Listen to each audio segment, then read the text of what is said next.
welcome back to the Sports Show. The British Open, Baz, I know you like to get your golf fix in, mate, because you're on it. Pretty impressive. It was a terrific Open. Yep. It was a great Open. It was dominated by one man, but which is always a bit of a pain. Yes. So you don't see that final day, charge from somebody. A 5-shot lead going into the final day is a pretty good lead. A 6-shot lead going up the last is even better. When it's going to be worth about $5 million. So brilliant. But the Aussies performed pretty well. Jason Day in particular, which yes. I'm really glad to see, and so has the golfing world, because he has suffered some unbelievable injuries over the last 4 or 5 years. Yep. His career, I think he went down about number 170 in the world or something, which you're talking about a former world number one. Yep. But to finish second in the British Open on the weekend was a fantastic feat for him personally, and for golf, because everybody's happy that he's back and playing well. He's already won on the PGA Tour this year. Yep. Again. And now he's finished runner-up in the British Open. He'll win another big one very, very soon, because he's a solid player. So Adam Scott and Cameron Smith, the other two Aussies that were in the mix, I think they finished tied 33rd. Yeah. So they'll only pick up a couple 100,000 or something.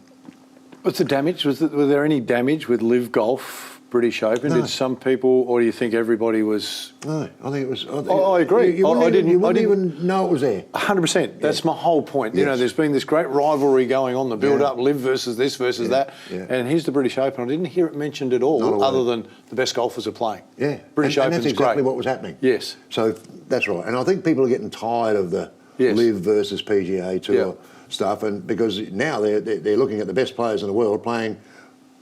Probably, or not probably, it is the biggest major in the world. It's the biggest tournament in golf. Is the British Open. Does it now show the other Opens and the other PGA that you need to handle it this way? We've given you the template that's pretty good. Go with it. Because if you took those players out of the British Open, if you took your Brooks Koepka and all these guys and your Cameron Smiths and all that, mate, it becomes a second-rate tournament. Yeah. So what they've done, and they never mentioned it, which was perfect. That's what I'm saying. And we got to sit back and enjoy the best golfers in the world playing in the best tournament in the world.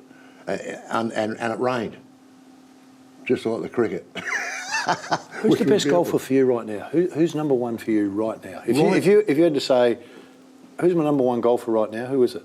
I'd say, it's hard to go past Scotty Scheffler, but I would say Brooks Koepka would be the best player in the world right now, and he only wins majors. Yeah. That guy's a freak. It's just interesting, because I was just thinking, with all these great golfers now playing, and playing for a pretty big incentive, you go back, just wind the clock back a fraction, Tiger Woods. Yeah. Normally you walk down the street, someone, who's the number one guy? Oh, Tiger Woods. Yeah.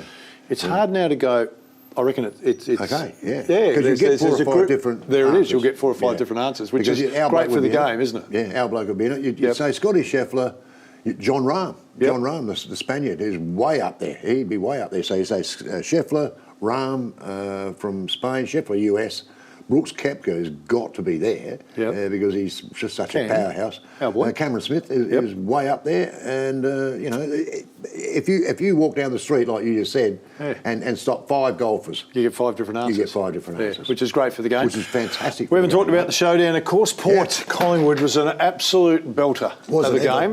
There was a bit of a lead into it as well, though. Yeah, there was. Better bring your A game. Yeah. And some people said, you can't say that. I thought it was great theatre. And I thought the coaches did and the players did. I know there was some banter on the ground. You've touched on that. You go, but wasn't it great? Yeah, it was. Wasn't it great when he got in front of the camera and just said, you need to bring it. We're the best team. You need to bring your A game. And by the way, they did. Yeah. Both teams did. Fantastic game of football. Didn't it just add a little bit to the game? A little bit of salt, a bit of spice, didn't it? It was great. And what I really liked about that was that after the game, both coaches said the same thing. They said it was great.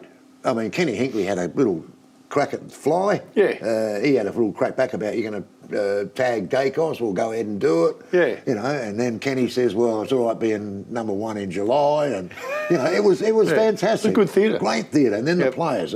But as Fly said about, McRae. And it was a great game. Fantastic game. Brilliant game. But as McRae said about Maynard, if you put a microphone in front of Maynard, he's going to say what he thinks. Yeah. He won't even think about it.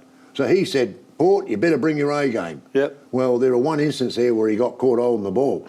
by Jason Horne-Francis. Oh, yeah. And a couple of boys came in and gave it to him, and really gave it to him. If you're a lip reader, do you reckon they were saying, was that our A game? Was that A grade? I think that was A grade. That was A grade. But look, and the game lived up to it. Yes. That was the other thing. Had it been a blowout, all that stuff would have been just rubbish. Yep. You know, so it had everything. Yeah. That game had everything. It had it had some unbelievable goals. Collingwood kicked 4 goals from the boundary line on a wet night. Come on, that is superb stuff. Yep. Powell Pepper's goal by. See you later. You know, they're just fantastic goals. Connor Rosie's goal. Yeah. Just there were some goals. magic, memorable moments, and the crowd was electric. And the crowd was, you know, unbelievable. Yeah. So that game, I like that game repeated. Yeah. Well, I was watching it on TV, and you could all you could hear was the roar of the crowd, and you went, "Wow, everybody's into this." On the other side of the coin, Melbourne get the Crows by 3 points, and it opened up a substantial lead. So to their credit, the Crows came right back. It looked like they could have stole it. Yeah. So it was right there. Another really good game, leading into the showdown. Now you've got this coming to the showdown with 2 teams that are playing some pretty good footy. Crows have lost a couple of big ones, a couple of big injuries that are going to impact on them. Yeah. But it's amazing if you win a game, how everyone. So if you go back to Brisbane and Melbourne the weekend before, it's a 1 point game. Yeah.